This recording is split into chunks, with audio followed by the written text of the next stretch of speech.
Hiç fark etmez ki hangisi. Çıkalım sahalara korkmadan. Sen beyaz giy ben kırmızı.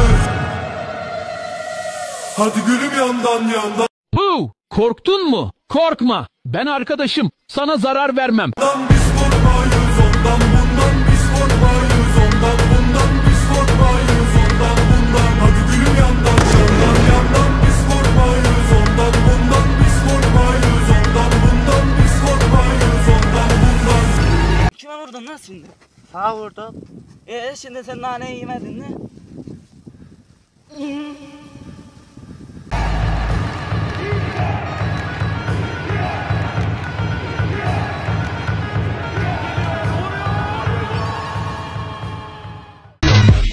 Geliyor mu sesim? Beni duyuyorsun değil mi? İçmekten deli olacağım deli. Nasıl buluyorsun evi? Yola bakınca anlayacaksın. Yalnız